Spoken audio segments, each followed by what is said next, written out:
Hello everyone, চলে এলাম আবার একটা নতুন কেকের ভিডিও নিয়ে। কেকটা ছিল 2 টায়ারের কেক আর 3 পাউন্ডের করেছিলাম। ওপরটা করেছিলাম 1 পাউন্ডের আর নিচেরটা ছিল 2 পাউন্ডের। তো এবারে পিঙ্ক কালার যেহেতু বলা ছিল, সেহেতু আমি পিঙ্ক কালার দিয়ে পুরো কেকটা আইসিং করে নিলাম। আর কেকটা ছিল চকলেট ফ্লেভারের কেক। তো আমি ওপর নিচ দুটোই পিঙ্ক কালারে করে নিলাম। তারপর সাইডে স্ক্র্যাপার দিয়ে ওই ডিজাইনটা করে দিলাম। আর যেহেতু 2 টায়ারের কেক ছিল, একটা ডাবলস দিয়ে কেকটা আমি সাপোর্ট করে দিলাম। এবারে চকলেট গানাশ দিয়ে আমি সাইডগুলো ড্রিপিং করে নিলাম। এইভাবে আমি 1 টায়ার আর 2 টায়ার দুটোই ড্রিপিং করে নিলাম।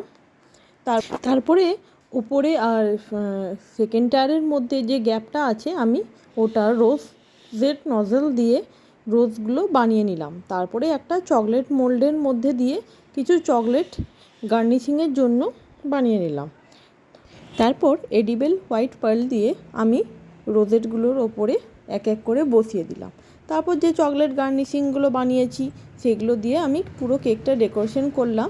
আর সাথে আমি দুটো বাটারফ্লাইও বসিয়ে দিলাম। এবার আপনারাই বলুন কেকটা কেমন হয়েছে। যদি আপনাদের কেকটা ভালো লেগে থাকে, প্লিজ লাইক, কমেন্ট আর শেয়ার করতে ভুলবেন না।